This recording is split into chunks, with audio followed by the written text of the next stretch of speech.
Hello dear students, welcome back to Biovidyalaya. This is your educator Chitra and I hope you all are doing very well. In our part 4 epistasis lecture video, we discussed couple of CSIR net previous year question. Here in this lecture video also, we are going to discuss about some more previous year question based on epistasis. So, let's begin.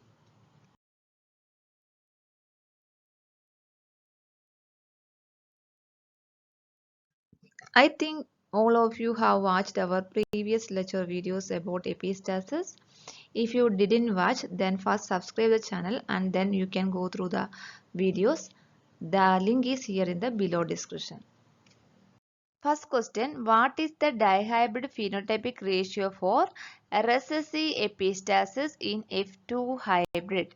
Options are option A 9 is to 3 is to 3 is to 1, option B 9 is to 6 is to 1, option C 9 is to 3 is to 4 is to 1 and option D 9 is to 3 is to 4.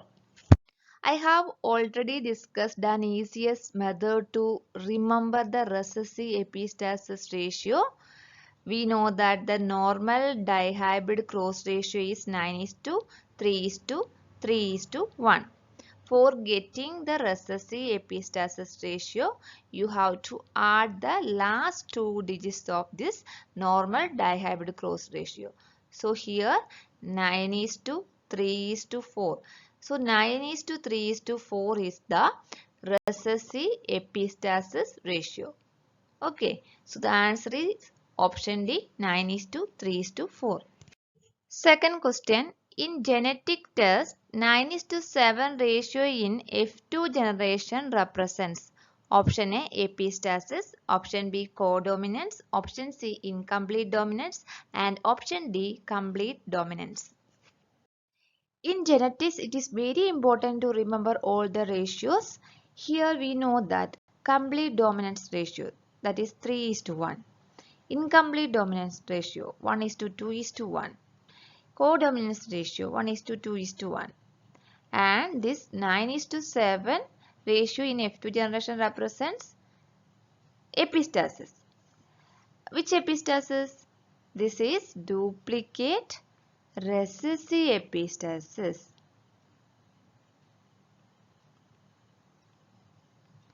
We know that normal dihybrid cross ratio is 9 is to 3 is to 3 is to 1.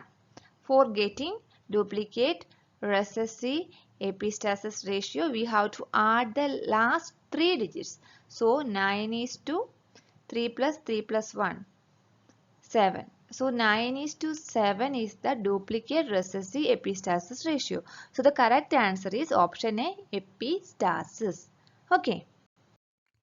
Third question, two mutant plants both bearing white flowers were crossed. All F1 plants had red colored flowers.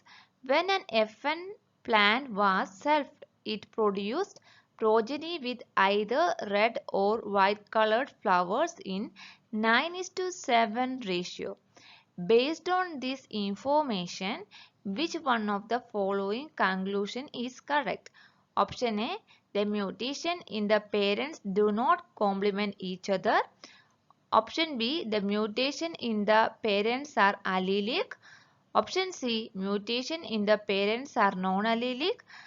Option D, mutation in the parents are linked. So here it is given that two mutant plants both bearing white flowers were crossed. So white colored flowers bearing plants were crossed and all the F1 plants are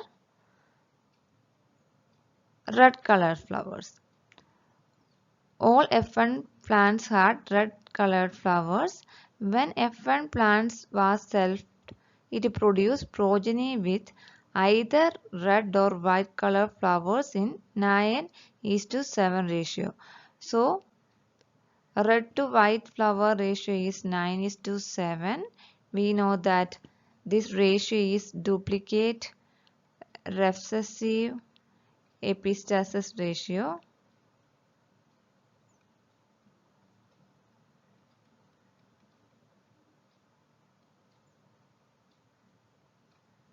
This is also known as complementary gene interaction. So based on this information, which one of the following conclusion is correct?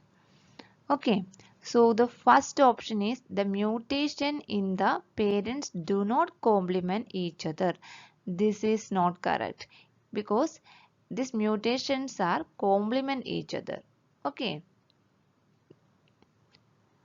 this is also known as complementary gene interaction. So this first statement is incorrect. Next statement B, the mutation in the parents are allelic. This is not allelic interaction. This is gene interaction. This is non-allelic interaction. So this statement is also incorrect. Next statement C, the mutation in the parents are non-allelic. This is correct. Okay. These epistatic interactions are non-allelic interaction. It is between genes. Okay. So the statement C is correct. Next statement D, mutations in the parents are linked. This is also not correct. Okay.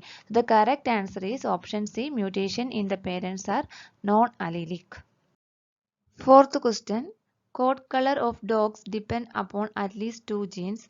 At one locus, the dominant epistatic inhibitor of coat color pigment A prevents the expression of color alleles at another independently assorting locus, producing white coat color.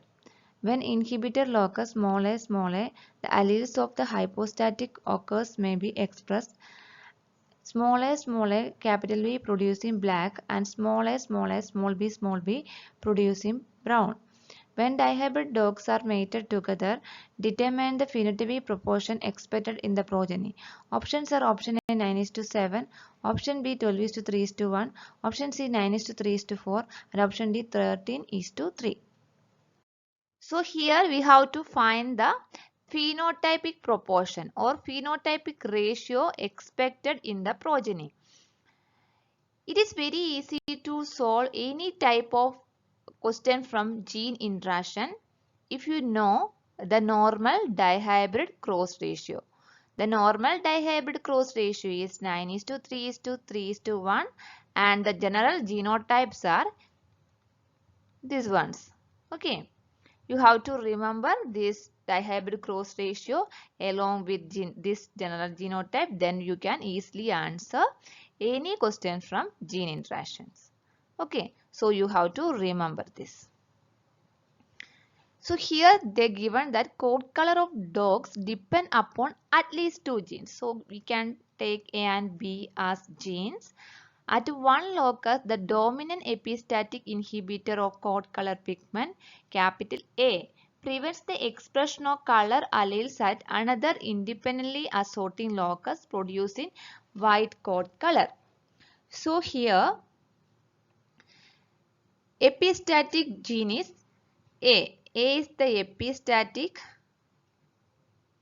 gene and B is the hypostatic gene. Okay. So here the capital A allele that will inhibit the expression of capital B allele. This capital B allele that will express color. So here capital A allele that will inhibit capital B allele expression. So here we will get white color. Okay. So let's come to this ratio. Here first capital A is present. So this capital A that will inhibit the expression of capital B. So we will get white color. Here capital A allele is present, that means inhibitor is present, but color expressing allele capital B is absent. So here also we will get white color. Okay. Here we can see that small a is present. Okay. When inhibitor locus small a, the alleles of the hypostatic occurs may be expressed. Small a, capital B producing black and small a, small b producing brown. So here, if the recessive form of the gene A, that means small a is present instead of capital A, then this capital B allele or the hypostatic gene can express. Okay, and that will produce black color. So here it is black color. Here inhibitor is absent. And small b producing brown. So here it is brown. So how many white? 9 plus 3, 12, 3 black and 1 brown. So the ratio is 12 is to 3 is to 1. Okay. So the phenotypic ratio is 12 is to 3 is to 1. So the correct answer is option B, 12 is to 3 is to 1.